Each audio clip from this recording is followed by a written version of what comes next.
Hey, I'm Landon and I have a Galah named Audio.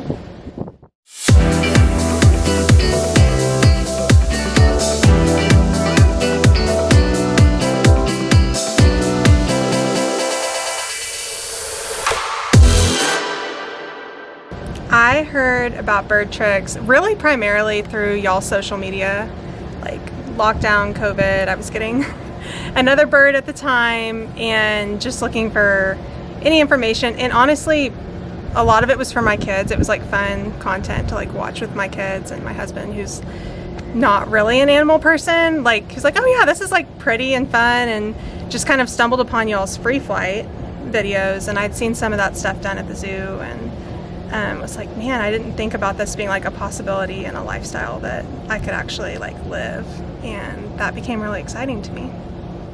I chose BirdTricks as my trainers because I felt like they were really approachable and broke down the training in a way that I thought was systematic enough that I felt safe and comfortable, like ultimately letting my bird go outside, but also in a way that was like scientific and kind of trackable, and you could measure sort of the progress of your bird, the progress of yourself. I had no idea how helpful like videoing myself would be, and like watching that back in kind of slow motion and just be like, I can see my errors, I can see where he got hung up. It was like, okay, no, I know he's ready.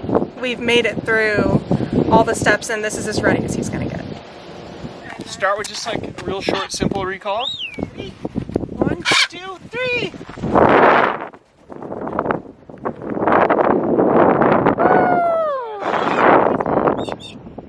Contact there.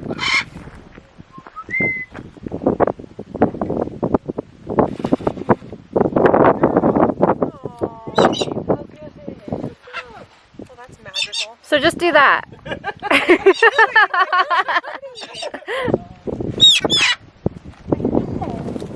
And that's definitely not how it's gonna go.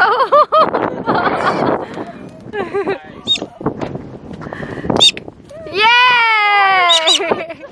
I've had a few rescue birds and birds that were just wouldn't have been great candidates for free flight, and you know, doing a little bit of work at the zoo, just noticing these environments that like we can't provide residentially for these animals, and you know, just thinking about how can we incorporate things in my lifestyle and things that would be fun for my family and for me, and like experiences with travel and stuff, but also make it a safe, healthy thing for my bird too. And I mean, it was pretty evident watching Audio fly that he was like in his element, and it's kind of hard to go back from that.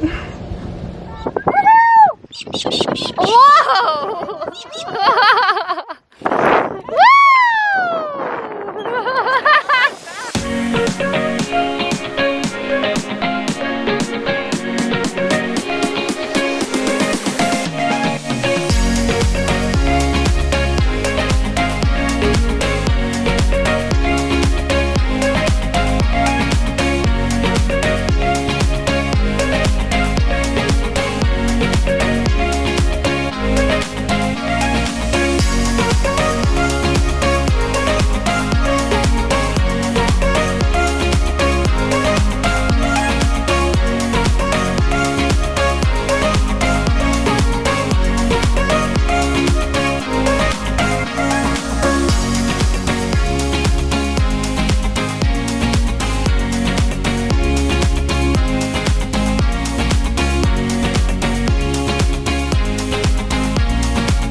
chose a Galah because, well, I had a lot of things to consider.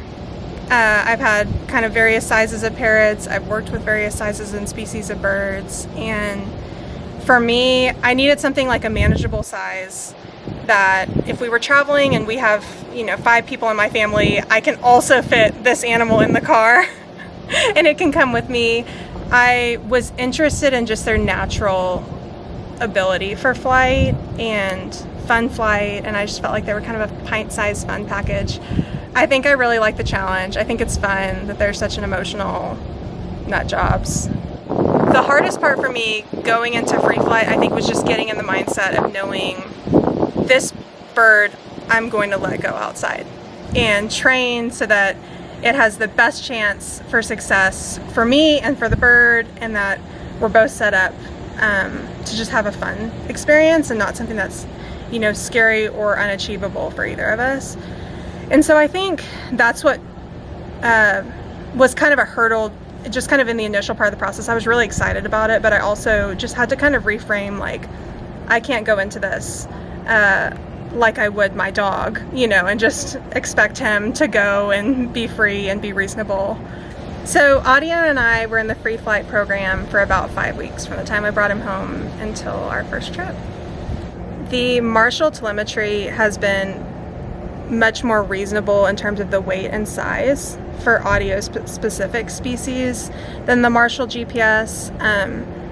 I find like it's a healthy safety net to have and just to know is there in case we need it.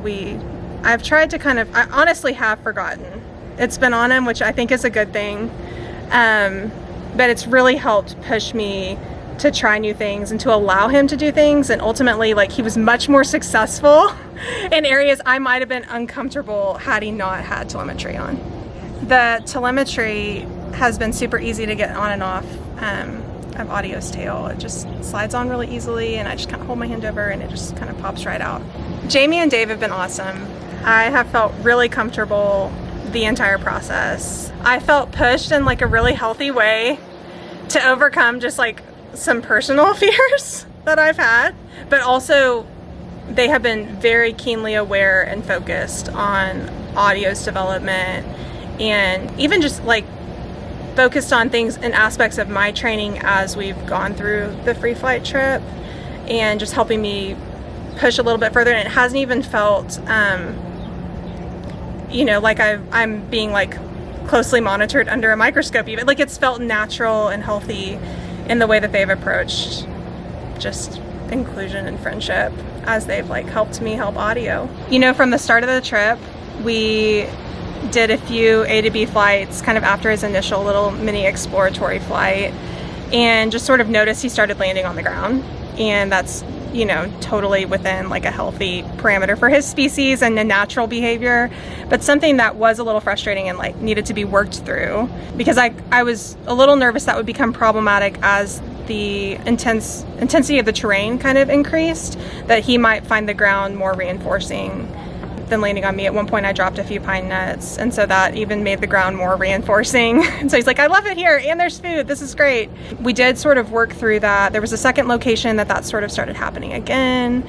The third location, this would have been, third or fourth location, I was super nervous to get there.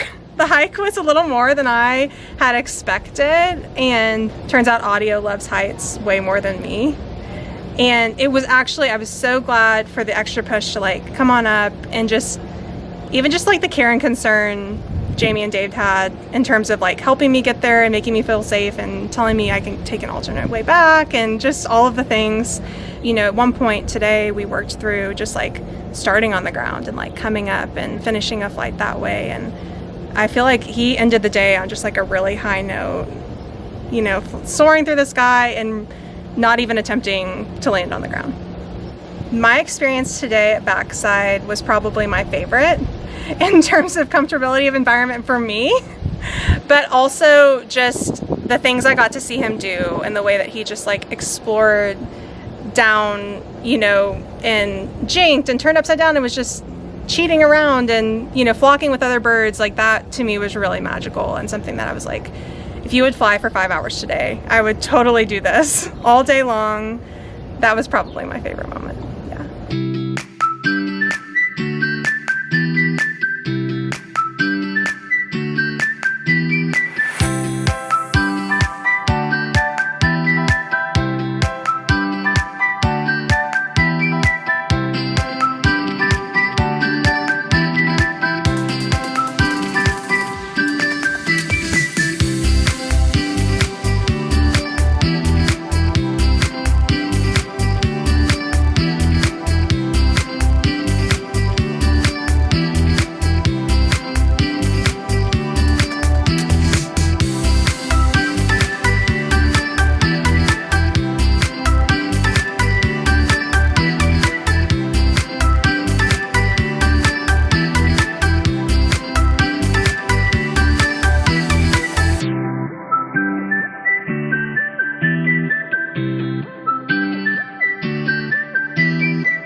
If I could give myself a piece of advice, you know, just sort of where I am now and where we were, you know, 5 weeks ago, and I think I would just say, like, continue to trust the process rather than seeing how I thought the journey would go, you know, with other people, even within the same species, like advice from people who had the same species.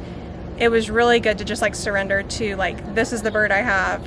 He might be a Galah, he might be a male, there might be characteristics of those things, but like audio specifically is going to train in a certain way. I'm going to train in a certain way, and our relationship together is going to look a certain way that may be unique and different than everyone else's.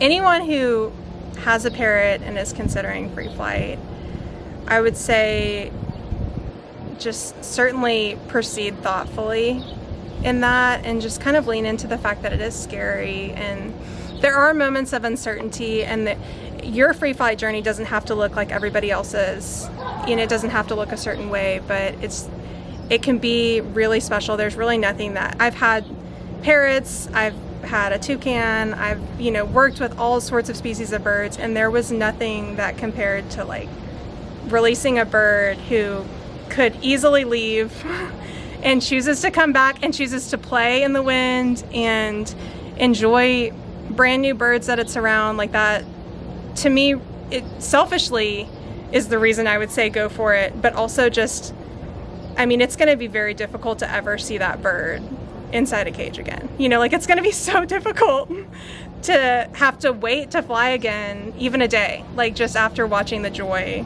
that he experienced, and that the, you know, social community and the camaraderie of just the trip. And yeah, it's going to be hard to go home and not do that daily.